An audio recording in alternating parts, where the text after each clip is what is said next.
मैंने उनके हाथ जोड़े, पैर पकड़े। मेरी गुड़िया ने बोल दिया कि मैं तो सोचती थी मैं पुलिस वाली बनूंगी, पर अगर पुलिस वाले आप जैसे होते हैं तो मैं नहीं बनूंगी पुलिस वाली कभी भी। एक सिलेंडर रह गया मेरे पास, बस 2 कमरे हैं, टूटी फूटी रसोई, बाथरूम, लैटरिन है बस। भांग को गिल्ली करके भी खाना और उसको बीड़ी के अंदर भी भर के पीना, ये सब नशे करते थे। डॉक्टर ने कहा कि आप वहाँ काम नहीं करोगे। अच्छा, अगर आप वहाँ काम करोगे तो आप यहाँ से हमें आपको दवाई नहीं देंगे। रोज मैं मार नहीं खा सकती, मैं ऐसे ही मर जाऊंगी मार खा खा के। तो उन्होंने कहा कि हाँ हाँ हम करेंगे, हमें तुम्हारे साइन चाहिए। वो मुझसे साइन करवा के लेके चले गए। उसके बाद वो दोबारा कभी नहीं आई। तो उन्होंने पकड़ के मुझे वॉशरूम लेके जाना, बाथरूम लैटरिन करवाना, नहलाना धुलाना। बड़ी ने इसने स्कूल से जैसी आती थी ये फिर मुझे नहलाती थी। ਸਤਿ ਸ਼੍ਰੀ ਅਕਾਲ ਜੀ, ਸਵਾਗਤ ਹੈ ਤੁਹਾਡਾ ਇੱਕ ਵਾਰੀ ਫੇਰ ਤੁਹਾਡੇ ਆਪਣੇ ਸ਼ੋਅ ਇੱਕ ਮੁਲਾਕਾਤ ਦਾ ਰੀਅਲ ਸਟੋਰੀ। ਅੱਜ ਅਸੀਂ ਇੱਕ ਵਾਰੀ ਫੇਰ ਇੱਕ ਐਸੀ ਸਟੋਰੀ ਲੈ ਕੇ ਤੁਹਾਡੇ ਸਾਹਮਣੇ ਹਾਜ਼ਰ ਹੋਏ ਹਾਂ ਜਿਹੜੀ ਸਿਰਫ ਇੱਕ ਸਟੋਰੀ ਹੀ ਨਹੀਂ, ਇੱਕ ਹਕੀਕਤ ਹੈ, ਇੱਕ ਪਰਿਵਾਰ ਦੀ ਉਹ ਜੀਵਨੀ ਗਾਥਾ ਹੈ ਜਿਹੜੀ ਤੁਸੀਂ ਪਹਿਲੇ ਨਾ ਕਦੀ ਸੁਣੀ ਹੋਣੀ ਤੇ ਨਾ ਕਦੀ ਦੇਖੀ ਹੋਣੀ। ਅੱਜ ਇੱਕ ਮਾਂ ਸਾਡੇ ਸਾਹਮਣੇ, ਸਾਡੇ ਨਾਲ ਇੱਕ ਮਾਂ ਬੈਠੀ ਹੈ ਜਿਹਦੀ ਸਾਰੀ ਜ਼ਿੰਦਗੀ ਇੱਕ ਦੁੱਖਾਂ 'ਚ ਕੱਟੀ ਹੈ। ਇੱਕ ਮਾਂ ਜਦੋਂ ਆਪਣਾ ਘਰ ਛੱਡ ਕੇ ਇੱਕ ਬੇਗਾਨੇ ਘਰ 'ਚ ਆਈ ਅਤੇ ਉਸ ਘਰ 'ਚ ਆ ਕੇ ਵੀ ਉਹਨੂੰ ਇੰਨੀਆਂ ਮੁਸੀਬਤਾਂ ਦਾ ਸਾਹਮਣਾ ਕਰਨਾ ਪਿਆ। ਅਸੀਂ ਤੁਹਾਨੂੰ ਰੂਬਰੂ ਕਰਾਵਾਂਗੇ ਉਹਨਾਂ ਦੀ ਸਟੋਰੀ, ਕਿਵੇਂ ਕਿਵੇਂ ਦੇ ਦੁੱਖ ਉਹਨਾਂ ਨੇ ਕੱਟੇ, ਕਿਵੇਂ ਆਪਣੀ ਮੁਸੀਬਤ ਹੁੰਦੇ ਸੁਣਦੇ, ਆਪਣੇ ਪਿੰਡੇ ਦੇ ਮੁਸੀਬਤ ਹੁੰਦੇ ਸੁਣਦੇ ਕਿਵੇਂ ਉਹਨਾਂ ਨੇ ਆਪਣੇ ਬੱਚਿਆਂ ਦੇ ਲਈ ਰਾਤਾਂ ਜਾਗ ਜਾਗ ਕੇ ਮਿਹਨਤ ਕੀਤੀ, ਕਿੰਨੀ ਕੁ ਜ਼ਿੰਦਗੀ 'ਚ ਉਹਨਾਂ ਦੇ ਮੁਸੀਬਤਾਂ ਆਈਆਂ ਪਰ ਫਿਰ ਵੀ ਉਹਨਾਂ ਨੇ ਕਦੀ ਹਿੰਮਤ ਨਹੀਂ ਹਾਰੀ। ਤੁਹਾਡੇ ਸਾਹਮਣੇ ਸਤਿ ਸ਼੍ਰੀ ਅਕਾਲ, ਤੁਹਾਡਾ ਬਹੁਤ ਬਹੁਤ ਸਵਾਗਤ ਹੈ ਸਾਡੇ ਸ਼ੋਅ 'ਚ। ਤੇ ਕੀ ਨਾਮ ਹੈ ਤੁਹਾਡਾ? ਬੇਅੰਤ ਕੌਰ। ਬੇਅੰਤ ਕੌਰ, ਕਿੱਥੋਂ ਆਏ ਹੋ ਤੁਸੀਂ? गांव सपेड़ा से, जिला अम्बाला। ਜ਼ਿਲ੍ਹਾ ਅੰਬਾਲਾ ਤੋਂ ਆਏ ਹੋ। हाँ जी। ਤੁਹਾਡੇ ਪਰਿਵਾਰ 'ਚ ਕੌਣ ਕੌਣ ਹੈ? मैं हूँ जी, 2 लड़कियां हैं मेरी। ਕਿੰਨੇ ਕਿੰਨੇ ਸਾਲ ਦੀਆਂ ਬੇਟੀਆਂ? एक 10 साल की है, एक 14 साल की है। ਕਿਹੜੀ ਕਲਾਸ 'ਚ ਹੈ ਬੱਚੇ ਤੁਹਾਡੇ? छोटे वाली 5th क्लास च है, बड़ी 10th च है। ਵੱਡੀ 10th 'ਚ? हाँ जी। ਸਰਕਾਰੀ ਸਕੂਲ 'ਚ? हाँ जी, सरकारी स्कूल च पढ़ते हैं। ਘਰ ਤੁਹਾਡਾ ਆਪਣਾ ਹੈ ਕਿ ਕਿਰਾਏ ਤੇ ਹੈ? घर अपना है जी। ਘਰ ਤੁਹਾਡਾ हाँ ਆਪਣਾ। जी। ਤੁਹਾਡੇ ਹਸਬੈਂਡ ਕਿੱਥੇ ਹੈ? वो तो पूरे हो गए जी। ਤੁਹਾਡੇ ਹਸਬੈਂਡ ਦੀ ਡੈਥ ਹੋ ਗਈ ਸੀ? हाँ जी, 27 मई 2024 ਨੂੰ ਜੀ। ਕੀ ਹੋਇਆ ਸੀ ਤੁਹਾਡੇ ਹਸਬੈਂਡ ਨੂੰ? ਨਸ਼ੇ ਕਰਦੇ ਸੀ ਜੀ ਉਹ। ਨਸ਼ੇ ਕਰਦੇ ਸੀ? हाँ जी, नशे। ਤੁਸੀਂ ਦੇਖੋ ਸਾਡੇ ਸਮਾਜ 'ਚ ਇੱਕ ਨਸ਼ਾ ਇੱਕ ਐਸੀ ਚੀਜ਼ ਹੈ ਜਿਨ੍ਹਾਂ ਨੇ ਜ਼ਿੰਦਗੀਆਂ ਦੇ ਨਾਲ ਨਾਲ ਘਰ ਤਬਾਹ ਹੁੰਦੇ ਆ। ਅਸੀਂ ਆਪਣੇ ਅੱਖੀਂ ਦੇਖਦੇ ਹਾਂ ਕਿ ਕਿਵੇਂ ਨਸ਼ੇ ਕਰਕੇ ਘਰ ਤਬਾਹ ਹੋ ਜਾਂਦੇ ਆ। ਸੇਮ ਇਹੀ ਇਹਨਾਂ ਦੀ ਸਟੋਰੀ ਹੈ। ਇਹਨਾਂ ਦੇ ਹਸਬੈਂਡ ਬਹੁਤ ਜ਼ਿਆਦਾ ਨਸ਼ਾ ਕਰਦੇ ਸੀ ਜਿਹਦੇ ਕਰਕੇ ਸਾਰੀ ਦੀ ਸਾਰੀ ਫੈਮਿਲੀ ਦੀ ਜਿਹੜੀ ਜ਼ਿੰਦਗੀ ਹੈ ਉਹ ਤਬਾਹ ਹੋ ਰਹੀ ਸੀ। ਇਹਨਾਂ ਦੇ ਹਸਬੈਂਡ ਇਸ ਦੁਨੀਆ 'ਤੇ ਨਹੀਂ ਰਹੇ। 29 ਮਈ 2024 ਨੂੰ ਉਹਨਾਂ ਦੀ ਨਸ਼ੇ ਕਰਕੇ ਹੀ, ਨਸ਼ੇ ਦੀ ਹੀ ਓਵਰਡੋਜ਼ ਲੈਣ ਕਰਕੇ ਉਹਨਾਂ ਦੀ ਡੈਥ ਹੋ ਗਈ ਸੀ। ਪਰ ਜਾਂਦੇ ਜਾਂਦੇ ਵੀ ਇਹਨਾਂ ਦੀ ਜ਼ਿੰਦਗੀ ਇੰਨੀ ਕੁ ਤਬਾਹ ਕਰ ਗਏ ਹੋ, ਤੁਹਾਨੂੰ ਆਪ ਦੱਸਣਗੇ। अभी डॉक्टर, अभी आपको कुछ प्रॉब्लम है आप बता रहे थे? किडनी की प्रोटीन लीक है सर मेरी। प्रोटीन लीक है? हाँ जी। कब से प्रॉब्लम है आपको? ये मुझे पिछले साल 2023 से प्रॉब्लम है मुझे ये। 2023 से हाँ जी। प्रॉब्लम है। वो प्रॉब्लम होने का कारण क्या था आपका? मैं फैक्ट्री में काम करती थी। अच्छा, कौन सी फैक्ट्री में? थर्मोमीटर फैक्ट्री, ओमसंस ग्लासवेयर में। अच्छा अच्छा। हाँ जी। वहाँ पे क्या काम होता था आपका? वहाँ पे थर्मोमीटर मार्किंग होती थी। अच्छा। हाँ जी। तो वहाँ पे कितने टेम्परेचर में आपको काम वहाँ करना पे होता था? 60 टेम्परेचर, 75 टेम्परेचर, 50 टेम्परेचर। एक 0 की मशीन थी बिल्कुल, बर्फ वाली बिल्कुल, उस पे भी काम होता था। अच्छा। हाँ जी। तो वहाँ पे काम कर करके हाँ आपको जी। प्रॉब्लम आई? पहले मैं बिल्कुल ठीक थी। जब कंपनी लगी, अपने घर के हालात देख के, अपने घर के बहुत दिक्कतें देख के मैं कंपनी लगी। तो कंपनी में जब काम करने गई तो 4-5 महीने ही हुए थे अभी काम करते हुए। अच्छा जी। उसके बाद मैं बीमार हो गई, स्वेलिंग आ गई पैरों से। पहले तो यही सोचा कि जैसे पैर लटका के बैठती हूँ सारा दिन कुर्सी पे, तो उस वजह से होती होगी। अच्छा जी। ओवर टाइम भी लगाती थी, 5:30 के बाद ओवर टाइम लगाना, 8 बजे तक, 9 बजे तक, जितने टाइम तक मालिक बोलते थे मैं लगाती थी। उस टाइम हस्बैंड सी ਤੁਹਾਡੇ? हाँ जी, हस्बैंड थे। अच्छा। तो फिर उसके बाद स्वेलिंग बढ़ती चली गई। रात को घर आना, सोना ठीक हो जाती थी, सुबह काम पे जाना, फिर दोबारा से स्वेलिंग आ जाती थी। अच्छा। फिर कई महीने बाद मैंने जब ज्यादा ही होगी तो मैंने गौर किया, मैं सिविल हॉस्पिटल गई, ठीक है, कैंट में ही। ठीक है। तो वहां पे डॉक्टर ने कहा कि थायराइड है। अच्छा। ब्लड मुझे कम आया, HB मेरा 5 ग्राम आया। ठीक है। तो उन्होंने कहा कि खून की कमी की वजह से कुछ आप पैर लटका के बैठते हो, उस वजह से हुआ आपको स्वेलिंग, ठीक हो जाएगा, कोई बात नहीं। ठीक है। ऐसे उन्होंने मुझे साल भर मैंने वहीं से दवाई खाई। तो जब मुझे दिक्कत बहुत ज्यादा बढ़ गई, चलने फिरने से मैं लाचार हो गई बिल्कुल, तो फिर मैं बिल्कुल मतलब कोई होश नहीं रहा मुझे। बेड पे ही आ गए हाँ पूरे? जी, अच्छा। बिल्कुल बेड पे आ गई। मेरे बच्चे मेरे पास बैठे, एक इधर, दोनों रोती रहती थी हर टाइम जब मेरी आँख खुलती थी। कई दिन तो मैंने खाना नहीं खाया, ना मैं बोल पाई, क्योंकि स्वेलिंग इतनी ज़्यादा हो गई थी, मुझे पता नहीं था कि क्या हो रहा मेरे साथ। अच्छा। फिर उसके बाद मुझे पीजीआई रेफर कर दिया वहाँ से, डॉक्टर ने जवाब दे दिया। हाँ। पीजीआई रेफर किया तो इन्होंने टेस्ट किए, बायोप्सी हुई मेरी किडनी की यहाँ पे अच्छा। नेहरू हॉस्पिटल में। ठीक है। बायोप्सी हुई तो बायोप्सी के बाद इन्होंने कहा कि किडनी की प्रोटीन लीक है आपकी, और किडनी सुगड़ रही है, क्रिएटिनिन बढ़ रहा है, तो उसकी वजह से किडनी सुगड़ रही है आपकी। अच्छा। तो फिर मैंने डॉक्टर से अपने घर के हाल चाल, डॉक्टर ने पूछ के मुझे देख के पूछा कि आपके फेस से तो ऐसे लगता है कि अभी उम्र भी इतनी नहीं है, तो आप क्या काम करते हो, घर में कौन कौन है? अच्छा। मैंने सब ऐसे ही बताया जैसे आपको बताया। जी। हस्बैंड ऐसे हैं, 2 बच्चे हैं, ठीक है। काम मैं करती हूँ, घर का भी करती हूँ और बच्चों को भी देखती हूँ और फैक्ट्री भी जाती हूँ। तो वहां से मुझे ये प्रॉब्लम हुई। डॉक्टर ने मुझसे सारा कुछ पूछा कि आप कैसे कैसे प्रोसीजर से वहां काम करते थे, मैंने सब बताया। ठीक है। तो डॉक्टर ने कहा अगर आप पीजीआई आए हो तो आप दवाई कहाँ से लोगे? मैंने कहा सर दवाई भी मैं आपके पास से लूंगी, जब यहाँ आई हूँ तो अब कहीं और से दवाई कहाँ से खाऊंगी, मैं आपसे सिखाऊंगी। ठीक है। उन्होंने कहा कि दवाई हम तब देंगे जब आप वहाँ फैक्ट्री नहीं जाओगे। उन्होंने मना कर दिया कि हाँ जी, फैक्ट्री जाना नहीं उन्होंने है। मेरा मरकरी का टेस्ट करवाया, हैवी मेटल का, ओके। उसमें निकला मुझे मरकरी। तो मरकरी। डॉक्टर ने कहा कि आप वहाँ काम नहीं करोगे, अच्छा, अगर उन्होंने आप मना वहाँ कर काम दिया। करोगे तो आप यहाँ से हमें आपको दवाई नहीं देंगे। अच्छा, उन्होंने स्ट्रिक्टली बोल दिया स्ट्रिक्टली कि बोल उस दिया फैक्ट्री में आपने काम नहीं करना अगर नहीं जिंदगी करना। जीना चाहते हो हाँ तो। जी, जिंदगी जीना चाहते हो, अपने बच्चों में रहना चाहते हो, अपने बच्चों को देखना चाहते हो, अपनी जान प्यारी है, तो वहाँ काम नहीं करना। अच्छा। पर मैंने डॉक्टर से फिर भी कह दिया कि हाँ जी मैं वहाँ काम पे नहीं जाऊंगी, अच्छा। मैं वहाँ काम नहीं करूंगी, मैं कहीं और काम देख लूंगी। और डॉक्टर ने मुझे 3 महीने का बेड रेस्ट दिया कि बिल्कुल काम 3 महीने मैं नहीं गई। ठीक मैंने है। दवाई खाई जैसे तैसे, जो मेरे पास पैसे थे मैंने उनसे दवाई खाई 3 महीने। फिर मेरे घर के हाल बिगड़ गया, अच्छा। सर्कल बिल्कुल खराब हो गया। फिर मैंने फिर से काम पे, मजबूरी में मुझे वही मौत के मुंह में जाना पड़ा जहाँ मुझे बच्चों नहीं के जाना लिए। था। बच्चों के लिए, अपने बच्चों के लिए मुझे वहां जाना पड़ा, वहीं वापस काम करना पड़ा। उनसे भी बहुत रिक्वेस्ट की कि मेरा काम चेंज कर दो यहाँ से। मैंने सारे अपनी रिपोर्ट्स भी दिखाए, ठीक है। डॉक्टर से भी मतलब लिख के दिया डॉक्टर ने मुझे यहाँ से पीजीआई से, वो भी मैंने अपने मालिक को दिखाया, ओनर को दिखाया। उन्होंने मेरा काम चेंज नहीं किया। अच्छा। कहते कि क्या गारंटी है यहाँ से जाके आपका कहीं और शिफ्ट होंगे यहीं पे डिपार्टमेंट में तो आप ठीक हो जाओगे। मैं इतने सालों से यहाँ काम कर रहा हूँ, मुझे तो ये दिक्कत नहीं है। मैंने कहा सर मुझे वो नहीं पता कि आपको ये दिक्कत क्यों नहीं है, ठीक है, पर मुझे है, इसलिए मुझे कहीं और काम पे आप कर दो। काम मैं अपना मेहनत लगन से कर रही थी। फिर उसके बाद उन्होंने मेरा काम नहीं शिफ्ट किया। मैं यहाँ से डॉक्टर ने मुझे बहुत बार पूछा, मैं आई हर महीने आती हूँ यहाँ। ठीक है। तो डॉक्टर ने मुझे पूछा कि आप अब फैक्ट्री जा रहे हो? मैंने कहा नहीं सर मैं फैक्ट्री नहीं जा रही। मैंने उनसे भी झूठ बोला डॉक्टर सिर्फ अपने बच्चों के लिए। ਇੱਕ ਮਾਂ ਦੇਖੋ ਆਪਣੇ ਬੱਚਿਆਂ ਨੂੰ ਪਾਲ ਪੋਸ ਕੇ ਕਿੰਨਾ ਮੁਸ਼ਕਲ ਹੁੰਦਾ ਇੱਕ ਮਾਂ ਦੇ ਲਈ। ਵਿਚਾਰੀ ਨੇ ਜਦੋਂ ਬੱਚੇ ਹੋਏ ਸੀ ਪਤਾ ਨਹੀਂ ਕਿੰਨੀਆਂ ਰਾਤਾਂ ਇੰਨੇ ਪਹਿਲਾਂ ਜਾਗ ਕੇ ਕੱਟੀਆਂ, ਉੱਤੋਂ ਹਸਬੈਂਡ ਇੱਕ ਐਸੇ ਮਿਲ ਗਏ ਕਿ ਜਿਹੜੇ ਪਹਿਲੇ ਹੀ ਨਸ਼ੇ ਕਰ ਕਰਕੇ ਜਿਨ੍ਹਾਂ ਨੇ ਜ਼ਿੰਦਗੀ ਤਬਾਹ ਕੀਤੀ ਹੋਈ ਸੀ। ਘਰ 'ਚ ਕੋਈ ਵੀ ਕਮਾਈ ਦਾ ਸਾਧਨ ਨਾ ਹੋਣ ਕਰਕੇ ਇਹ ਵਿਚਾਰੀ ਆਪ ਮਾਂ ਨੂੰ ਮੌਤ ਦੇ ਮੂੰਹ 'ਚ ਜਾਣਾ ਪੈਂਦਾ ਸੀ ਬੱਚਿਆਂ ਨੂੰ ਤਾਂ ਕਿ ਬੱਚਿਆਂ ਨੂੰ ਇੱਕ ਚੰਗੀ ਖੁਰਾਕ ਮਿਲ ਸਕੇ, ਤਾਂ ਕਿ ਬੱਚਿਆਂ ਦੀ ਪੜ੍ਹਾਈ ਲਿਖਾਈ ਹੋ ਸਕੇ। ਇਸ ਮਾਂ ਨੇ ਆਪਣੇ ਬੱਚਿਆਂ ਦੇ ਲਈ ਬਹੁਤ ਆਪਣੇ ਪਿੰਡੇ 'ਤੇ ਦਰਦ ਹੰਡਾਇਆ। ਡਾਕਟਰ ਨੇ ਕਿਹਾ ਸੀ ਕਿ ਤੁਸੀਂ ਉਸ ਫੈਕਟਰੀ 'ਚ ਕੰਮ ਨਹੀਂ ਕਰਨਾ ਹੈਗਾ ਜਿਸ ਫੈਕਟਰੀ 'ਚ ਕੰਮ ਕਰਨ ਨਾਲ ਤੁਹਾਨੂੰ ਪ੍ਰੋਬਲਮ ਹੋਈ ਹੈ, ਪਰ ਘਰ 'ਚ ਤੰਗੀ ਇੰਨੀ ਜ਼ਿਆਦਾ ਸੀ, ਪ੍ਰੋਬਲਮ ਇੰਨੀ ਜ਼ਿਆਦਾ ਸੀ ਕਿ ਮਜਬੂਰਨ ਇਹਨਾਂ ਨੂੰ ਉसी फैक्ट्री 'ਚ दोबारा काम करना पिया। तो फिर डॉक्टर ने जब बोला कि आपने डॉक्टर को झूठ बोल दिया कि मैं नहीं करती। हाँ जी, फिर क्योंकि डॉक्टर अगर मैं झूठ ना बोलती तो डॉक्टर ने दवाई नहीं देनी थी।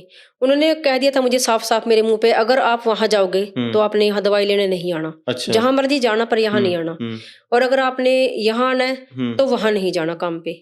अच्छा। स्ट्रिक्टली बोल दिया था हम कोई दवाई नहीं देंगे, और कल कुछ बात होती है तो हम उसके लिए बिल्कुल हमारे हाथ बिल्कुल खड़े हैं। हमें नहीं पता आप कहाँ से कैसे क्या करोगे, वो आप देखोगे, आपकी जिंदगी है। अभी आप काम पे जा रहे हो वहां पे? नहीं अभी नहीं जा रही। तो अभी घर का गुजारा कैसे चल रहा है फिर आपके? घर का गुजारा सर पेंशन मिलती है जैसे मुझे, विधवा पेंशन। हाँ जी। कितनी पेंशन मिलती है? मुझे 7200 मिलती है। 7200? हाँ जी। मंथली? हाँ जी मंथली विधवा पेंशन। हाँ जी, बच्चों के साथ। अच्छा, बच्चों की भी है साथ में। अच्छा, ਬੱਚਿਆਂ ਦੀ ਵੀ ਹੈਗੀ। हाँ जी। ਤੇ ਉਹਦੇ ਨਾਲ ਘਰ ਦਾ ਗੁਜ਼ਾਰਾ ਚੱਲ ਰਿਹਾ। हाँ जी। ਤੁਹਾਡੇ ਹਸਬੈਂਡ ਨੂੰ ਕੀ ਹੋਇਆ ਸੀ? नशे करते थे, सूखे नशे, भांग, शराब भी बहुत पीते थे। और जैसे कि भांग को गिल्ली करके भी खाना और उसको बीड़ी के अंदर भी भर के पीना, ये सब नशे करते थे। ਤੇ ਜਦੋਂ ਤੁਹਾਡਾ ਵਿਆਹ ਹੋਇਆ ਸੀ ਉਸ ਤੋਂ ਪਹਿਲੇ ਅੱਜ ਦੇ ਟਾਈਮ 'ਚ ਦੇਖਿਆ ਜਾਂਦਾ ਹੈ ਕਿ 3600 ਚੀਜ਼ਾਂ ਮੁੰਡੇ 'ਚ ਦੇਖੀਆਂ ਜਾਂਦੀਆਂ ਕਿ ਹਾਂਜੀ। ਮੁੰਡਾ ਕਿਤੇ ਨਸ਼ੇ ਤਾਂ ਨਹੀਂ ਕਰਦਾ, ਕਿਤੇ ਮਾੜੀ ਸੰਗਤ 'ਚ ਨਹੀਂ ਹੈਗੀ। ਤੁਹਾਡੇ ਘਰਦਿਆਂ ਨੇ ਉਹ ਚੀਜ਼ ਕਿਧਰੇ ਦੇਖੀ ਨਹੀਂ ਕਿ ਮੁੰਡਾ ਵਾਕਈ ਕੰਮਕਾਰ ਕਰਦਾ ਹੈ, ਚੰਗਾ ਕੰਮ ਕਰਦਾ ਹੈ, ਤੁਹਾਨੂੰ ਖੁਸ਼ ਰੱਖ ਪਾਊਗਾ ਜਾਂ ਨਹੀਂ ਰੱਖ ਪਾਊਗਾ, ਉਹ ਚੀਜ਼ਾਂ ਨਹੀਂ ਦੇਖੀਆਂ ਮੁੰਡੇ 'ਚ? मेरे माँ बाप नहीं है, ਅੱਛਾ, ਤੁਹਾਡੇ ਮਦਰ ਫਾਦਰ ਹੈ ਨਹੀਂ है नहीं। ਤੇ मेरी ਤੁਸੀਂ ਫਿਰ बुआ ने करवाया था मेरी ये अच्छा, रिश्ता, ਤੁਹਾਡੀ बुआ मेरी ने शादी ब्याह बुआ ने कराया करवाई थी। ਠੀਕ ਹੈ हाँ ਤੇ जी, ਉਹਨਾਂ ਨੇ ਉਹ ਚੀਜ਼ਾਂ ਨਹੀਂ ਦੇਖੀਆਂ ਮੁੰਡੇ 'ਚ? नहीं उन्होंने कुछ नहीं देखा। ਹਾਂ मैंने तो पूछा था उन्होंने ਹੂੰ भी खाते पींदे तो नहीं है, उन्होंने कहा कि नहीं, ਅੱਛਾ भी नहीं खाते पींदे, बिल्कुल सही है ਅੱਛਾ और तो खुश रहेगी। ਅੱਛਾ हाँ जी, ना वो मेरे पास आते जाते हैं। ਅੱਛਾ ਅੱਛਾ उन्होंने शादी करने के बाद वो दोबारा कभी नहीं मेरे पास आए, ਅੱਛਾ ना कभी मैं वहां गई, क्योंकि उन्होंने मैनू बोला था विदा कर दे कि अब बेटे तेरी डोली जा रही है, अब तेरी अर्थी ही आनी चाहिए वहां से। ਅੱਛਾ हाँ जी। ਮੁੜ ਕੇ ਨਾ ਉਹਨਾਂ ਦਾ ਕਦੀ ਫੋਨ ਨਹੀਂ ਆਇਆ? नहीं, ना उनका ਜਦੋਂ फोन ਤੁਸੀਂ आया। ਇੰਨੀ ਵੱਡੀ ਮੁਸੀਬਤ 'ਚ ਇੰਨੀ ਵੱਡੀ ਬਿਮਾਰੀ ਨਾਲ ਜੂਝ ਰਹੇ ਸੀ, ਕਦੀ ਉਹਨਾਂ ਦਾ ਫੋਨ ਆਇਆ ਠੀਕ ਹੋ ਨਹੀਂ ਠੀਕ? ਉਹਨਾਂ ਨੂੰ ਪਤਾ ਤੁਹਾਨੂੰ ਐਡੀ ਵੱਡੀ ਬਿਮਾਰੀ ਹੈ? हाँ जी, पता है, मेरे हस्बैंड पूरे, उन्होंने वो भी पता था, ਅੱਛਾ पर ਆਏ वो ਸੀ? आए नहीं वो। ਕੋਈ ਵੀ ਨਹੀਂ ਆਇਆ नहीं, ਹੈਗਾ? स्नेहा भेजा था, बताया था, ਹੂੰ। पर कोई नहीं आया। ਹਰ ਇੱਕ ਕੁੜੀ ਦੇ ਚਾਹ ਹੁੰਦੇ ਕਿ ਵਿਆਹ ਤੋਂ ਬਾਅਦ ਚਲੋ ਹਸਬੈਂਡ ਚੰਗਾ ਹੋਊਗਾ, ਤੁਹਾਡੇ ਵੀ ਬਹੁਤ ਚਾਹ ਹੋਣੇ, ਪਰ ਉਹ ਸਾਰੇ ਦੇ ਸਾਰੇ ਚਾਹ ਵਿਆਹ ਤੋਂ ਬਾਅਦ ਖਤਮ ਹੋ ਗਏ। हाँ जी, ਤੇ ਤੁਹਾਡੇ ਹਸਬੈਂਡ ਤਾਂ दारू ਪੀ ਕੇ ਘਰ ਵੀ ਕਈ ਵਾਰੀ ਆਉਂਦੇ ਹੋਣੇ ਕਿ ਰੋਜ਼ ਹੀ ਐਦਾਂ ਹੁੰਦਾ ਸੀ? रोज पी के आते थे, खाते थे, दूध सूखे नशे करके भी आते थे। ਹੂੰ मार पटाई रोज का, डेली का यही था। ਹਰ ਰੋਜ਼ ਮਾਰਦੇ हर ਸੀ? रोज मार पटाई थी, कुछ बोल दिया, हाँ। ये कह दिया कि क्यों पी, क्यों खाई, हाँ, तो बस उसी टाइम मारना शुरू। बच्चे छोटे थे तब तो बच्चों को नहीं मार देते, अब बच्चे छुड़वाने लग गए बीच में आके, तो ਅੱਛਾ बच्चों को भी मार देते। ਛੋਟੇ ਛੋਟੇ ਬੱਚਿਆਂ ਨੂੰ ਵੀ ਮਾਰਨਾ? हाँ जी, ਤਰਸ ਨਹੀਂ ਆਂਦਾ ਸੀ ਉਹਨਾਂ ਨੂੰ? बस तरस जानदा तो सही रास्ते पे चल दे, ਹਾਂ हमारे ਕਦੀ समझाने के ਛੋਟੇ बाद भी सही रास्ते पर नहीं चले। ਜਿਵੇਂ ਛੋਟੇ ਛੋਟੇ ਬੱਚੇ ਆ, ਇਹਨਾਂ ਨੂੰ ਦੇਖ ਕੇ ਹੀ ਤਰਸ ਆ ਜਾਂਦਾ ਹੈ ਇੱਕ ਇਨਸਾਨ ਨੂੰ ਕਿ ਮੈਂ ਇੰਨਾ ਜ਼ਿਆਦਾ ਇਹਨਾਂ ਤੇ ਪਾਪ ਕਰ ਰਿਹਾ, ਇੰਨਾ ਜ਼ਿਆਦਾ। ਅੱਜ ਦੇ ਟਾਈਮ 'ਚ ਕੰਜਕਾਂ ਨੂੰ ਪੂਜਿਆ ਜਾਂਦਾ ਹੈ, हाँ जी, ਤੇ ਪਰ ਉਹੀ ਕੰਜਕਾਂ ਉਹਨਾਂ ਦੇ ਸਾਹਮਣੇ ਜਦੋਂ ਕਹਿੰਦੀਆਂ ਸੀ ਕਿ ਪਾਪਾ ਨਾ ਮਾਰੋ ਸਾਡੀ ਮੰਮੀ ਨੂੰ, ਤੇ ਉਹਨਾਂ ਨੂੰ ਜਰਾ ਤਰਸ ਨਹੀਂ ਆਇਆ ਉਸ ਚੀਜ਼ नहीं ਤੇ? आंदा तरस। मेरे बच्चे रोंदे करलांदे रहंदे थे, ਅੱਛਾ, पर कोई फर्क नहीं पड़ता था उन्होंने। ਕੋਈ ਫਰਕ बड़ी ਨਹੀਂ? गुड़िया ज्यादा बीच में आती थी क्योंकि वो बड़ी है, ਹਾਂਜੀ समझदार है, वो मनु मार नहीं देती थी। ਅੱਛਾ। जैसे मनु मार पटाई कर देते, वो आती थी बीच में तो उसने भी बहुत मारते थे। ਛੋਟੀ ਗੁੜੀਆਂ ਨੂੰ ਵੀ ਮਾਰਦੇ बड़ी ਸੀ ने भी बहुत मार खाई मेरे करके, बहुत ज्यादा। ਤੁਹਾਡੇ ਕਰਕੇ ਹੀ? हाँ जी, ਤੇ ਜਿਸ ਟਾਈਮ ਉਹ ਸੀ ਉਸ ਟਾਈਮ ਵੀ ਤੁਸੀਂ ਕੰਮ ਕਰਦੇ ਸੀ? हाँ जी, ਕੀ ਕੰਮ ਕਰਦੇ ਸੀ ਤੁਹਾਡੇ ਹਸਬੈਂਡ? वो गड्डी चला देते जी अपनी। ਗੱਡੀ ਚਲਾਉਂਦੇ हाँ ਸੀ? जी, ਤੇ ਗੱਡੀ ਨਸ਼ੇ में- ਨਸ਼ੇ ਕਰਕੇ ਉਹਨਾਂ ਨੇ ਸਭ ਕੁਝ ਘਰ ਦਾ ਵੇਚ ਛੱਡਿਆ? सब बेच दिया था जी। एक सिलेंडर रह गया मेरे पास, ਹੂੰ। बस 2 कमरे हैं, टूटी फूटी रसोई, बाथरूम, लैटरिंग है, बस ਤੇ ये है ਜਿਹੜੀ मेरे ਗੱਡੀ पास। ਹੈ ਉਹ ਗੱਡੀ ਕਿੱਥੇ गड्डी ਹੁਣ? उन्होंने बेच दी थी। ਨਸ਼ੇ 'ਚ ਹੀ हाँ ਵੇਚਤੀ? जी, नशे से बेच के उसके सारे पैसे उन्होंने अपने खाते में पाए ਹੂੰ। और फिर सारे खा लिए। ਤੁਹਾਡੀ ਆਪਣੀ ਜ਼ਮੀਨ ਵੀ ਸੀ ਕੋਈ? हाँ जी, 2 कनाल जमीनी के थे, ਅੱਛਾ, वो भी उन्होंने बेच दी और वो भी खत्म कर दिए सारे पैसे। 2 ਕਨਾਲ ਜ਼ਮੀਨ ਸੀ ਉਹ ਵੀ हाँ जी, ਨਸ਼ੇ 'ਚ हाँ ਵੇਚਤੀ? जी, मोटरसाइकिल थी वो भी बेच दी, ਹਾਂ। कुछ नहीं छोड़ा। ਉਹਨਾਂ ਨੂੰ ਕੋਈ ਬਿਠਾ ਕੇ ਸਮਝਾਉਣ ਵਾਲਾ ਨਹੀਂ ਸੀ ਕਿ परिवार है उनका बथेरा बड़ा, ताए चाचे हैं 4-5, ਹਾਂ। पर जे कोई समझाता था तो उनके साथ लड़ाई कर देते हो। ਅੱਛਾ। फिर सारे मन्नू कहते थे कि तेरी वजह से लड़ाई होगी, ਹਾਂ ਹਾਂ ਹਾਂ तेरी वजह से लड़ाई होगी। ਹਾਂ ਹਾਂ ਹਾਂ फिर मैं उसके बाद उन्होंने कहना ही छोड़ दिया। जब वो मनु मारते पिटते थे, घर के अंदर नहीं मारते थे, हमेशा घर के बाहर मारते थे। ਕਰਦੇ ਬਾਹਰ सब देखते ਮਾਰਦੇ। थे, सब अपने गेट बंद कर लेते, ताए चाचे। ਕਦੀ ਕੋਈ ਛੁਡਾਉਣ ਨਹੀਂ ਆਉਂਦਾ कोई नहीं ਸੀ? मनु छुड़वावा था, मैंने बहुत मार खाई, बहुत।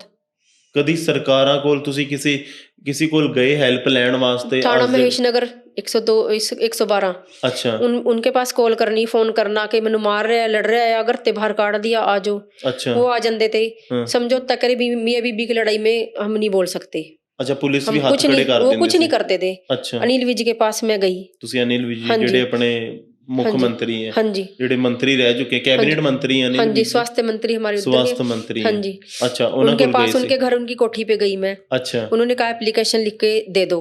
ठीक है पहले तो उनके पास मैं अपने काम के लिए गई कि मुझे काम पे कहीं लगवा दो सर। ठीक है। उन्होंने कहा कि काम के लिए नहीं है, यहाँ आना है। अच्छा। फिर उसके बाद मैं अपने पति की वजह से गई, क्योंकि उन्होंने बहुत मारा पिटा मुझे। बहुत सारे शरीर में मेरे नील पड़ गए, आँख ये सारा मुंह मेरा बिल्कुल सूज गया। मार मार के मार उन्होंने मार के फिर सुझाव मैं गई वहां, मैंने दिखाया उनको, एप्लीकेशन लिख के दी। उन्होंने कहा जा तेरा काम हो जाएगा, और मैंने कहा उनको नशा मुक्ति में डलवा दो, ठीक है। या फिर मुझे इंसाफ दिलवाओ, यानी मुझे कुछ तो वो मदद मिले। मुझे कोई ठीक मदद है। नहीं मिलती मुझे। अच्छा। कह रहे कोई बात नहीं, मैं आपकी मदद करूंगा और मैं देखूंगा, कोई बात नहीं आप जाओ। मैं वहां से एप्लीकेशन देके अपने घर आ गई। उसके 10-11 दिन बाद, 15 दिन बाद पुलिस में पुलिस की गाड़ी मेरे घर आई। उसमें 4-5 पुलिस वाले थे, और उन्होंने मुझे कहा कि ये गुड़िया तूने वहां पे अनिल विज की कोठी पे गई थी? मैं कहा हाँ जी मैं गई थी। अच्छा। किसकी शिकायत दी? मैंने कहा मैंने अपने पति की दी शिकायत। हाँ। तो मेरे पति ने देख लिया, वो सहम के वो तो अंदर बैठ गया। अच्छा।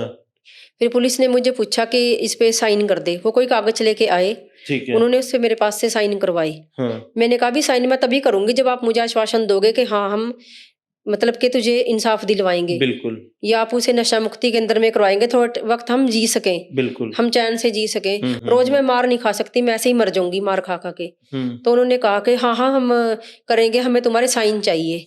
वो मुझसे साइन करवा के लेके चले गए। उसके बाद वो दोबारा कभी नहीं आई। उसके बाद मैं फिर अनिल मतलब विज वो की कोठी लेटर पे पे गई। ऐसा क्या लिखा था कि वो साइन करवा के वो चले? उन्होंने मुझे पढ़ने नहीं दिया, उन्होंने मतलब के कोरे कागज पे मुझसे साइन करवाए। अच्छा। कि हमें जरूरत है, कागजों की जरूरत है और तू अपने साइन कर दे। अच्छा। मैंने साइन कर दिए।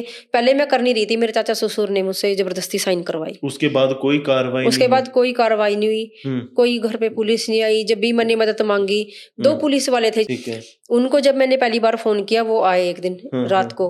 ओके। तो उन्होंने बहुत मतलब मेरे पति की बहुत मार पिटाई की। घर पे ही? घर पे ही। अच्छा। मैंने उनके हाथ जोड़े, पैर पकड़े। मेरी गुड़िया ने बोल दिया कि मैं तो सोचती थी मैं पुलिस वाली बनूंगी, पर अगर पुलिस वाले आप जैसे होते हैं तो मैं नहीं बनूंगी पुलिस वाली कभी भी। अच्छा। क्योंकि आप आए, आपने हमारी हालत देखी, मेरे बच्चे भी मारे हुए थे, ठंड का दिन था, हम बाहर निकाले हुए थे रात को। अच्छा। फिर उन्होंने बहुत मारा मेरे पति को। अच्छा। बहुत मारा। बहुत मारा उन्होंने, मार मार के उसको लाल पीला करके चले गए। फिर वो अच्छा, कुछ समझाया कुछ नहीं लेके गए साथ उसको। अच्छा, साथ में ले हाँ गए जी। थे उसको। फिर मैं छुड़वाने नहीं गई, फिर उन्होंने उसको रात भर रखा, सुबह छोड़ दिया। बस उन्होंने थोड़ा किया कि उन्होंने जितनी बार मैंने उनको बुलाया, जब भी वो ड्यूटी पे थे, उन दोनों ने उसको बहुत मारा, उसको समझाया भी, मारा भी, ताकि वो समझ जाए बात। अच्छा। पर वो फिर भी नहीं समझा। पर नशा छोड़ा नहीं उन्होंने? नहीं छोड़ा नशा। मतलब एक नशे की लत ने पूरा आपका घर तबाह कर मेरा दिया। घर बर्बाद कर दिया बिल्कुल। मैंने अपनी आंखों से ही देखा अपना घर बर्बाद होते हुए।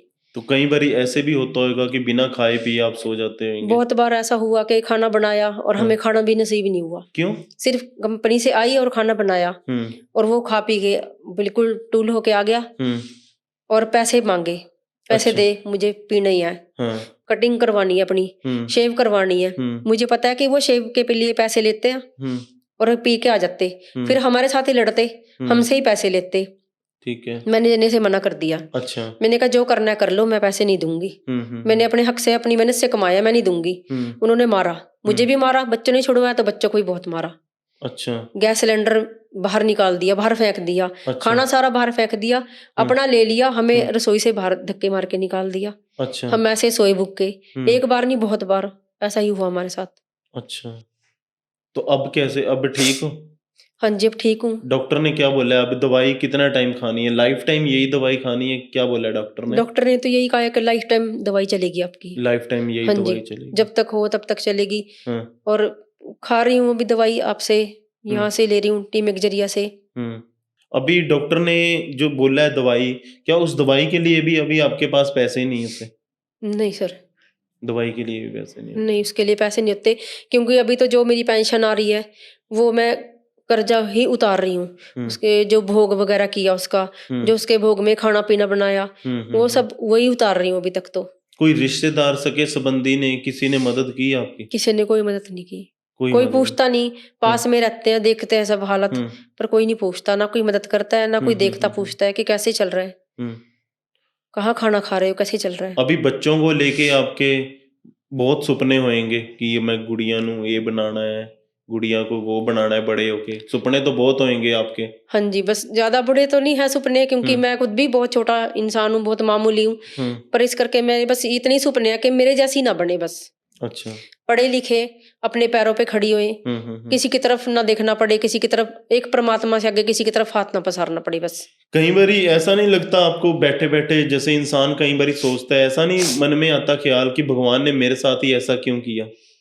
आता है ख्याल तो बहुत, पर फिर सोचती हूँ मेरे ही कर्म, कोई मैंने ही कर्म किए जिनकी सजा मुझे मिल रही है। पिछले जन्म में कोई कर्म किए होंगे, अपने ही कर्म किए वो हमारे आगे आते हैं, जो हमारे विश्वास है कर्म है। भगवान पे? बहुत है, मानते हो भगवान को? बहुत मानती हूँ। तो कोई भगवान से कोई गिला शिकवा तो नहीं रहता? आप कोई गिला शिकवा नहीं है, खुश हो अपनी जिंदगी में आप? खुश हूँ। तो अभी रोटी पानी फिर कैसे चल रहा है घर का? बस अभी रोटी पानी तो अपनी देवरानी में ही खा रही हूँ। अच्छा, उनके साथ ही खा रहे हो? उनके साथ ही खा रही हूँ खाना। अच्छा तो भी अच्छा। वही देते हैं, वही।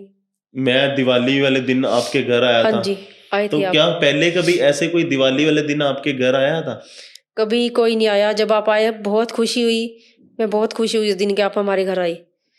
अपने ऊपर विश्वास नहीं हुआ मुझे, कि लगा था कि जैसे कि सपना देख रही हूँ बस। अच्छा। विश्वास नहीं हुआ कि आप आए। कभी ऐसे कोई नहीं आया दिवाली पे हमारे घर, हाँ। कभी नहीं। बच्चे सरकारी स्कूल में पढ़ते हैं? हाँ जी, कौन कौन सी क्लास में हैं बच्चे? एक 5th क्लास में, एक 10th में है।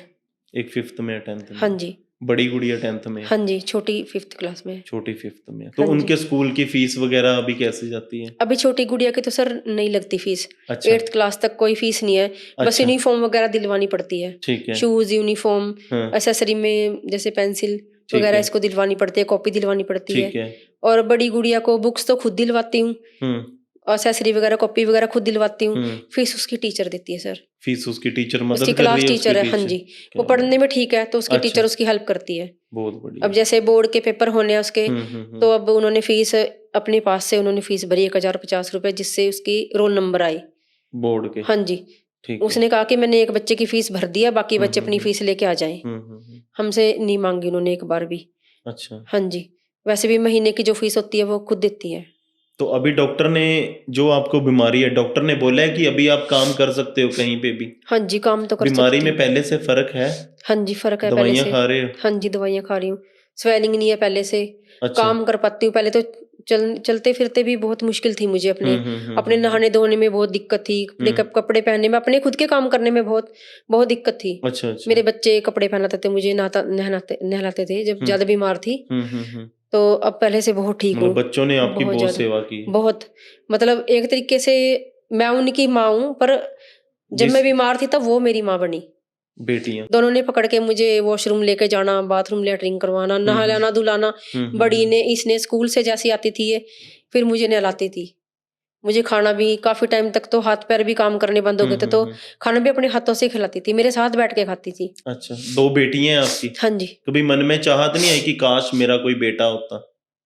सर मेरे लिए तो यही बेटे हैं, मैं जिनके लिए मैंने धक्के खाए, इतनी मैंने बहुत दुख सहे मैंने इन दोनों के लिए। मेरे लिए तो यही बेटे हैं। आज के टाइम में तो वैसे भी बेटियां जो हैं बेटों से कम नहीं है। नहीं, फिर भी पर हमारे समाज में कुछ ऐसे लोग हैं, हमारे समाज में कुछ ऐसे हैं शख्स जो अभी भी ये सोचते हैं कि बेटियां जो बेटों से कम है। तो उनके लिए क्या कहना चाहते हो आप? वो चाहते हैं, वो कहते हैं कि हमारा वंश नहीं चलेगा बेटों के बिना। पर मैं कहती हूँ कि अगर आप समझोगे तो आपकी बेटियां ही आपका वंशज है। बिल्कुल। यही है जो हमें पूछेंगी। बेटे हैं जो वो पूछेंगे जमीन, आपका कारोबार पूछेंगे, पर बेटियां आपका दुख सुख पूछेंगी, दुख सुख बढ़ाएंगी आपका। आपको पूछेंगी अब भी, और शादी के बाद भी उनकी फिक्र आपकी तरफ ही रहती है। इसलिए मेरे हिसाब से तो लड़कियां ही अब लड़कियां लड़कों से कम नहीं है। बिल्कुल। आप उन्हें समझो, उनके साथ कोऑपरेट करो, उनकी बात सुनो। बेटियां लड़कों से कम नहीं है। आपने बहुत दुख जिए हैं अपनी जिंदगी में। हाँ जी। कभी गिला शिकवा नहीं रहता भगवान से? नहीं, पहले भी नहीं था। पहले भी यही सोचती थी पता नहीं कौन से कर्मों की सजा मिल रही। मुंह से यही निकलता था कि मेरे ये कोई पाप किए हुए हैं तो उसकी सजा ही भुगत रही हूँ बस, क्योंकि बाणी पढ़ी है मैंने। अच्छा। बाणी पढ़ी है। जो मेरे ताया जी थे वो पाठी थे, पहले मैं उन्हीं के पास रहती थी, फिर वो भी पूरे हो गए। अच्छा। फिर उसके बाद मेरा कोई नहीं था, उन्होंने ही पाला मुझे। उनके पास बच्चे नहीं थे, तो उन्होंने अपने भाई से मुझे गोद ले लिया था। वो पाठी थे तो गुरुद्वारे में करते थे वो। अच्छा। ग्रंथी थे। तो मैंने बाणी में पढ़ा है कि हमारे कर्मों की सजा हमें यही मिलती है इसी धरती पे। बिल्कुल। नरक स्वर्ग कहते हैं लोग कि नरक है स्वर्ग है, मरने के बाद लोग नहीं, सोचते हैं नरक मरने स्वर्ग के। नहीं है। नरक स्वर्ग हम्म। हमें स्वर्ग भी यही मिलता है। आज हम कोई अच्छे काम करेंगे तो यही हमें स्वर्ग मिलेगा, बिल्कुल। और अगर हम बुरे काम करेंगे तो हमें यही नरक मिलेगा। मैंने कोई बुरे काम किए तो मुझे यही नरक मैंने भुगत लिया। अब मैंने अपना नरक भुगत लिया, अब मैं स्वर्ग में हूँ, तो ये स्वर्ग है, और जो मैंने भुगत लिया वो नरक था। ਤੁਸੀਂ ਦੇਖੋ, ਇੱਕ ਮਾਂ ਦੀ ਸਟੋਰੀ, ਇੱਕ ਮਾਂ ਦੀ ਜੀਵਨੀ ਗਾਥਾ, ਇਹਨੂੰ ਆਪਾਂ ਇੱਕ ਕਹਾਣੀ ਨਹੀਂ ਕਵਾਂਗੇ, ਇਹ ਰੀਅਲ ਜੀਵਨੀ ਗਾਥਾ ਹੈ ਇਹਨਾਂ ਦੀ। ਜੇ ਮੇਰੇ ਖਿਆਲ ਤੇ ਇਹਦੇ ਤੇ ਇਹਨਾਂ ਦੀ ਸਟੋਰੀ ਤੇ ਕੋਈ ਮੂਵੀ ਬਣ ਜਾਵੇ ਨਾ, ਤਾਂ ਮੇਰੇ ਖਿਆਲ ਤੇ ਉਹ ਸੁਪਰ ਡੂਪਰ ਹਿੱਟ ਜਾਊਗੀ।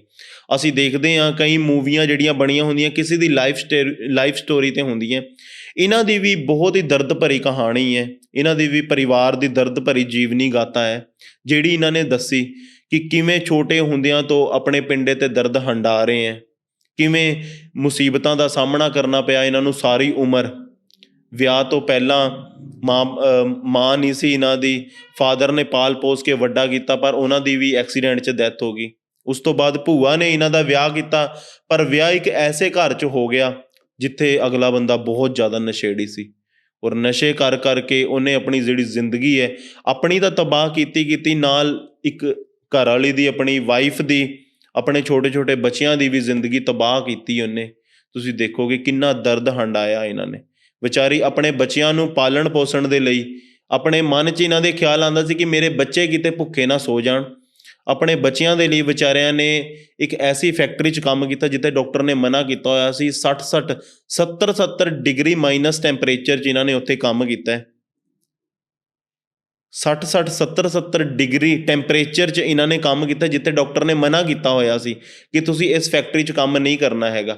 ਪਰ ਫਿਰ ਵੀ ਬੱਚਿਆਂ ਨੂੰ ਚੰਗੀ ਖੁਰਾਕ ਦੇਣ ਦੇ ਲਈ, ਬੱਚਿਆਂ ਨੂੰ ਚੰਗੀ ਸਿੱਖਿਆ ਦੇਣ ਦੇ ਲਈ ਇਹਨਾਂ ਨੂੰ ਮਜਬੂਰਨ ਉਸ ਫੈਕਟਰੀ 'ਚ ਕੰਮ ਕਰਨਾ ਪਿਆ। ਔਰ ਹੁਣ PGI ਵਾਲੇ ਡਾਕਟਰ ਨੇ ਕਿਹਾ ਕਿ ਤੁਸੀਂ ਉਸ ਫੈਕਟਰੀ 'ਚ ਬਿਲਕੁਲ ਵੀ ਕੰਮ ਨਹੀਂ ਕਰਨਾ ਜੇ ਤੁਸੀਂ ਜੀਣਾ ਚਾਹੁੰਦੇ ਹੋ। ਮਜਬੂਰਨ ਹੁਣ ਆਪਣੇ ਬੱਚਿਆਂ ਵਾਸਤੇ, ਕਿਉਂਕਿ ਕੱਲ੍ਹ ਨੂੰ ਇਹਨੂੰ ਕੁਝ ਹੋ ਗਿਆ ਤਾਂ ਇਹਦੇ ਅੱਗੇ ਪਿੱਛੇ ਕੋਈ ਨਹੀਂ ਹੈਗਾ। ਮਜਬੂਰਨ ਆਪਣੇ ਬੱਚਿਆਂ ਵਾਸਤੇ ਹੁਣ ਉਸ ਫੈਕਟਰੀ ਨੂੰ ਛੱਡਣਾ ਪੈ ਰਿਹਾ, ਕਿਉਂਕਿ ਮੈਂ ਉਹ ਕਹਿੰਦੀ ਉਸ ਫੈਕਟਰੀ 'ਚ ਕੰਮ ਜੇ ਕੀਤਾ ਅਤੇ ਕੱਲ੍ਹ ਨੂੰ ਜੇ ਮੈਨੂੰ ਕੁਝ ਹੋ ਗਿਆ ਤਾਂ ਕਿੱਥੇ ਮੈਂ ਆਪਣੇ ਛੋਟੇ ਛੋਟੇ ਬੱਚਿਆਂ ਨੂੰ ਲੈ ਕੇ ਭੱਜਦੀ ਫਿਰਾਂਗੀ। ਕੱਲ੍ਹ ਨੂੰ ਇਹਨਾਂ ਨੂੰ ਹੋਸਪਿਟਲ 'ਚ ਜੇ ਕਿਤੇ ਐਡਮਿਟ ਹੋ ਗਏ, ਬਿਮਾਰੀ ਨੇ ਕਿਤੇ ਕੱਲ੍ਹ ਨੂੰ ਵੱਡਾ ਰੂਪ ਜੇ ਧਾਰਨ ਕਰ ਲਿਆ ਤਾਂ ਵੀ ਇਹਨਾਂ ਵਾਸਤੇ ਬਹੁਤ ਮੁਸ਼ਕਿਲ ਹੋ ਜਾਊਗਾ। ਔਰ ਸਾਡਾ ਇਹਨਾਂ ਨੂੰ ਅੱਗੇ ਲਿਆਉਣ ਦਾ ਮਕਸਦ ਇਹ ਸੀ ਕਿ ਨਸ਼ੇ ਆ ਜਿਹੜੇ ਅੱਜ ਦੇ ਟਾਈਮ 'ਚ ਕਿਵੇਂ ਸਾਡੇ ਸਮਾਜ 'ਚ ਜਿਹੜਾ ਇੱਕ ਨਸ਼ਾ ਆਪਾਂ ਦੇਖਦੇ ਹਾਂ ਕਿ ਕਿਸੇ ਵੀ ਚੀਜ਼ ਦਾ ਨਸ਼ਾ ਹੁੰਦਾ, ਇਹਨਾਂ ਦੇ ਹਸਬੈਂਡ ਜਿਹੜੇ ਨਸ਼ੇ ਕਰਦੇ ਸੀ ਉਹਨਾਂ ਨੇ ਇਹਨਾਂ ਦੀ ਜ਼ਿੰਦਗੀ ਤਬਾਹ ਕਰਤੀ। ਸਾਡੇ ਹਾਲੇ ਵੀ ਸਮਾਜ 'ਚ ਅਸੀਂ ਦੇਖਦੇ ਹਾਂ ਬਹੁਤ ਐਸੇ ਘਰ ਹੈ ਜਿਨ੍ਹਾਂ ਦੇ ਘਰ 'ਚ ਕੋਈ ਨਾ ਕੋਈ ਪਰਿਵਾਰਿਕ ਮੈਂਬਰ ਨਸ਼ਾ ਕਰਦਾ ਔਰ ਉਹ ਘਰ ਤਬਾਹ ਹੁੰਦੇ ਜਾਂਦੇ ਹੈ। ਪਿਛਲੇ 8 ਮਹੀਨੇ ਤੋਂ ਇਸ ਸੰਸਥਾ ਦੇ ਥਰੂ ਇਹਨਾਂ ਦੀ ਦਵਾਈਆਂ ਦੀ ਹੈਲਪ ਹੋ ਰਹੀ ਹੈ। ਵਿਚਾਰੇ ਅੰਬਾਲੇ ਤੋਂ PGI ਚੰਡੀਗੜ੍ਹ ਡਾਕਟਰ ਨੂੰ ਚੈੱਕ ਕਰਾਉਣ ਆਉਂਦੇ ਆ, ਔਰ ਹਰ ਮਹੀਨੇ 3 ਤੋਂ 4 ਹਜ਼ਾਰ ਰੁਪਏ ਦੀ ਦਵਾਈਆਂ ਦੀ ਹੈਲਪ ਹੈ ਜਿਹੜੀ ਇਸ ਸੰਸਥਾ ਦੇ ਥਰੂ ਡੋਨਰ ਦੇ ਸਹਿਯੋਗ ਨਾਲ ਹੋ ਰਹੀ ਹੈ। ਔਰ ਪਹਿਲਾਂ ਨਾਲੋਂ ਕਾਫੀ ਸੁਧਾਰ ਹੈਗਾ ਇਹਨਾਂ ਦੀ ਲਾਈਫ 'ਚ। ਇਹਨਾਂ ਦੀ ਬਿਮਾਰੀ ਹੈ ਜਿਹੜੀ ਪਹਿਲਾਂ ਨਾਲੋਂ ਕਾਫੀ ਫਰਕ ਹੈ, ਔਰ ਡਾਕਟਰ ਨੇ ਵੀ ਕਿਹਾ ਹੋਇਆ ਕਿ ਤੁਸੀਂ ਲਾਈਫ ਟਾਈਮ ਇਹ ਦਵਾਈ ਖਾਣੀ ਹੈ, ਉਹਦੇ ਨਾਲ ਹੀ ਥੋੜ੍ਹਾ ਫਰਕ ਪਊਗਾ। ਅਤੇ ਮੇਰੀ ਤੁਹਾਡੇ ਸਾਰਿਆਂ ਦੇ ਚਰਨਾਂ 'ਚ ਬੇਨਤੀ ਹੈ ਭਾਈ, ਜਿੰਨੇ ਕੁ ਜੋਗੀ ਵੀ ਹੈਗੇ ਹੋ ਇੱਦਾਂ ਦੇ ਲੋੜਵੰਦ ਪਰਿਵਾਰਾਂ ਦੇ ਨਾਲ ਖੜ੍ਹੇ ਹੋਇਆ ਕਰੋ, ਕਿਉਂਕਿ ਇੱਕ ਮਾਂ ਕੱਲ੍ਹ ਨੂੰ ਜੇ ਇਹਨਾਂ ਦਾ ਕੋਈ ਵੀ ਸਹਾਰਾ ਨਾ ਬਣਦਾ, ਕੋਈ ਵੀ ਇਹਨਾਂ ਦੀ ਮਦਦ ਨਾ ਕਰਦਾ, ਤਾਂ ਮੇਰੇ ਖਿਆਲ 'ਤੇ ਜਿਸ ਹਿਸਾਬ ਨਾਲ ਬਿਮਾਰੀ ਸੀ ਇਹਨਾਂ ਨੂੰ, ਉਹ ਬਿਮਾਰੀ ਅੱਜ ਦੇ ਟਾਈਮ 'ਚ ਬਹੁਤ ਵੱਡਾ ਰੂਪ ਧਾਰਨ ਕਰ ਲੈਂਦੀ ਜੇ ਇਹਨਾਂ ਦਾ ਟਾਈਮਲੀ ਦਵਾਈ ਨਾ ਦਵਾਈ ਜਾਂਦੀ ਇਹਨਾਂ ਨੂੰ, ਜੇ ਟਾਈਮਲੀ ਇਹਨਾਂ ਨੂੰ ਪ੍ਰੋਪਰਲੀ ਡਾਕਟਰ ਕੋਲ ਨਾ ਦਿਖਾਇਆ ਜਾਂਦਾ। ਤਾਂ ਮੇਰੀ ਤੁਹਾਡੇ ਸਾਰਿਆਂ ਦੇ ਚਰਨਾਂ 'ਚ ਬੇਨਤੀ ਹੈ ਭਾਈ, ਜਿੰਨੇ ਕੁ ਜੋਗੀ ਵੀ ਹੈਗੇ ਹੋ ਇਨਸਾਨੀਅਤ ਦੇ ਨਾਤੇ ਹਰ ਇੱਕ ਦੇ ਔਖੇ ਟਾਈਮ 'ਚ ਨਾਲ ਖੜ੍ਹੇ ਹੋਇਆ ਕਰੋ। ਇੱਦਾਂ ਦੇ ਸਾਡੇ ਸਮਾਜ 'ਚ ਬਹੁਤ ਪਰਿਵਾਰ ਹੈ ਜਿਹੜੇ ਚੰਦ ਪੈਸੇ ਨਾ ਹੋਣ ਕਰਕੇ ਵਿਚਾਰੇ ਇਲਾਜ ਤੋਂ ਵਾਂਝੇ ਰਹਿ ਜਾਂਦੇ ਹੈ, ਆਪਣਾ ਇਲਾਜ ਨਹੀਂ ਕਰਵਾ ਸਕਦੇ ਹੈਗੇ। ਅਤੇ ਸਾਡੇ ਸਾਰਿਆਂ ਦਾ ਫਰਜ਼ ਬਣਦਾ ਕਿ ਇੱਦਾਂ ਦੇ ਪਰਿਵਾਰਾਂ ਦਾ ਸਹਾਰਾ ਬਣ ਕੇ ਉਹਨਾਂ ਨੂੰ ਇੱਕ ਨਵੀਂ ਜ਼ਿੰਦਗੀ ਦੇਣ 'ਚ ਆਪਣਾ ਸਾਥ, ਆਪਣਾ ਸਹਿਯੋਗ ਜ਼ਰੂਰ ਦਿੱਤਾ ਜਾਵੇ। ਤਾਂ ਜ਼ਰੂਰ ਇੱਦਾਂ ਦੀਆਂ ਹੋਰ ਸਟੋਰੀਆਂ ਦੇਖਣ ਦੇ ਲਈ, ਇੱਦਾਂ ਦੀਆਂ ਹੋਰ ਜੀਵਨੀ ਗਾਥਾ ਦੇਖਣ ਦੇ ਲਈ, ਇੱਦਾਂ ਦੀਆਂ ਹੋਰ ਰੀਅਲ ਸਟੋਰੀ ਨੂੰ ਦੇਖਣ ਦੇ ਲਈ ਸਾਡੇ ਚੈਨਲ ਨੂੰ ਜ਼ਰੂਰ ਸਬਸਕ੍ਰਾਈਬ ਕਰਿਓ, ਅਤੇ ਇੱਦਾਂ ਦੀਆਂ ਰੀਅਲ ਸਟੋਰੀਆਂ ਦੇਖਣ ਦੇ ਲਈ ਜ਼ਰੂਰ ਤੁਸੀਂ ਬੈਲ ਆਈਕਨ ਪ੍ਰੈਸ ਕਰਿਓ। ਬਹੁਤ ਬਹੁਤ ਧੰਨਵਾਦ। ਵਾਹਿਗੁਰੂ ਜੀ ਕਾ ਖਾਲਸਾ, ਵਾਹਿਗੁਰੂ ਜੀ ਕੀ ਫਤਿਹ।